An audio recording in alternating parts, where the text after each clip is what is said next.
Act 1, New Orleans, Joie de Vivre. Scene 2, Clarence Jackson, flood of 1927. Cast of characters. Radio announcer, well-dressed, played by Peter Schuyler. Eleanor, white, 20s, entitled, played by Kate Bergeron. Clarence Jackson, black man, 39, son of a slave, played by Michael Shepard. Scene, a failed levee in Louisiana. Time, May 1927. Up left sits a plush armchair with small tables on each side. On one sits a telephone and a cup of coffee. On the other, the New York Times, May 21st, 1927.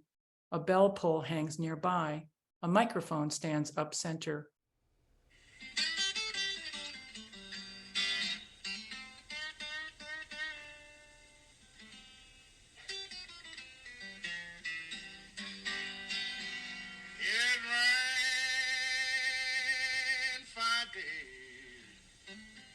And the clouds turn as dark as night.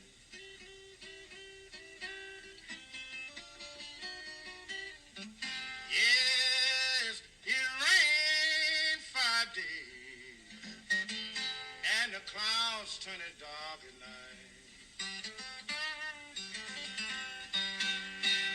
Lord, and trouble taking place, Lord, in the lowland that night.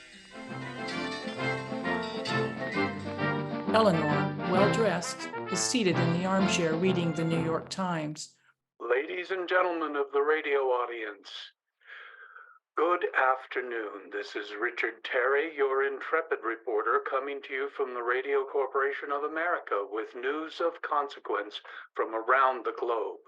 Today is Saturday, May 21st, 1927. History was made today as American pilot Charles A. Lindbergh made a perfect landing at Le Bourget Field in Paris, completing the first ever non-stop transatlantic flight from the States to Europe. He lifted off from Roosevelt Field in New York in his single-engine monoplane, the Spirit of St. Louis, for the 33.5-hour, 3,600-mile flight. Upon arrival, he was greeted with a hero's welcome by throngs of cheering Parisians, 100,000 strong. No longer the flying fool, now the lone eagle. Lucky Lindy was hoisted above heads and carried off the field as tons of confetti flew through the air. This great success will surely usher in a new age of passenger travel, not on the Atlantic, but over it. Hello? Judith, hello. I'm so glad you rang, my dear. It's just too exciting, isn't it? Oh, I know. Yes? Uh-huh. Oh, golly, wouldn't you have just died to be there when you landed? I mean, really.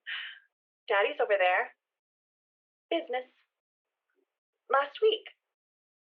Well, I suppose it's not all business. He wanted so badly to get down to Paris for the landing. That's right. Uh-huh. No, poor dear wasn't able to make it on time, but he's there now. At the Ritz, of course. We were on the east bank of the Atchafalaya levee in 1927. Over 2,000 of us Negroes working long hours for no pay at gunpoint while the white leaders of the levee project looked on. We were working as fast as we could to keep the small town from harm. My wife and children, with the other women and children, were sent away on buses to New Orleans before the levee failed. I prayed they would all survive. I hope that they could all be someone that makes life easier for folks, someone free and educated and let to live better than what they came from. See, we all worked on cotton farms for little pay, but it was enough to feed and clothe us, and we dreamed of better days. Daddy sent a wire saying all of Paris is awash in one big party, and it's still going on. Golly. Can you just imagine what a celebration it is? What? You didn't tell me Buzz is over there, Judith. Your brother is so lucky. I mean, he really is. I can't wait to... Levees burst in 145 places, inundating 27,000 square miles in 170 counties in 8 states, equal to the size of New England. 165,000 livestock drown. 931,000 people are forced from their homes. Men, women, and children perish in the devastation. U.S. Secretary of Commerce Herbert Hoover describes the flood as, and we quote, the greatest peacetime calamity in the history of the country. Von Witz is debuting their new fur collection Monday. Oh, yes, only top drawer. Oh, let's do. We can make a day of it. How fun. Let's brunch at the club, then on to Elizabeth Arden for some much-deserved pampering. Dreamy. Then Von Witz for furs, and after, tea at the plaza. Susan? Let's not. After that ghastly beau of hers disappeared, she's turned into a nasty blue nose. Why not get Dorothy? I know she's stuck up, Judith, but she can be terrific fun. Dinner after all that. Let's do the puncheon club. Perfect. We prayed for better days. We dreamed of better days until the rains came that year, and it rained and it rained and filled the great Mississippi River to overflowing. But that night, the levee started to breach, and all us men, as fast as we could, hauled bags of sand and dragged lengths of logs to keep the water away. The Army Corps of Engineers has promised that the levees would hold the raging Mississippi, which in places is 56 feet above flood stage and 80 miles wide. Negro plantation workers are forced to work on the levees at gunpoint in extremely unsafe and inhumane conditions. Mumsy was up to Newport last week and found a darling place, but it's not restricted. I know. Can you imagine that? Just anybody could be your neighbor. It's too ghastly to think about, really. Oh, that reminds me. There's a new Jungle Savage review at the Cotton Club. It sounds delicious.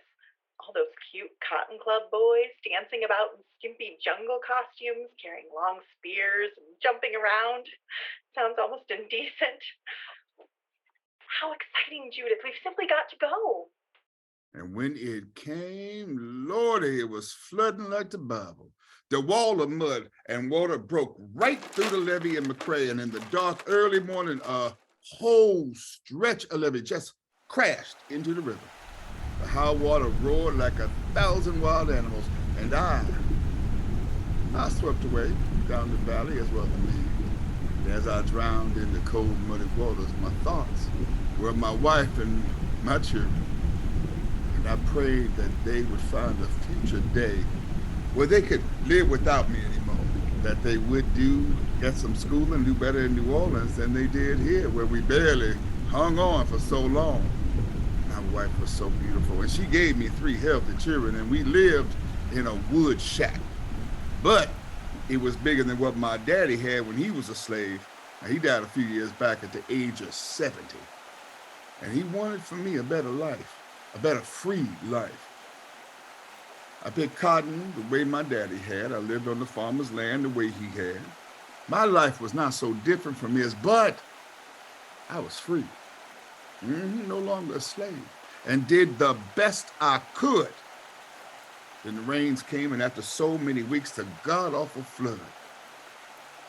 I did what I had to do, the best I could do, as a free man in Louisiana. Have I heard about what? The flood? What flood, you silly? It hasn't rained in days. Yeah, it thundered and it lightning. Oh, and the wind began to blow.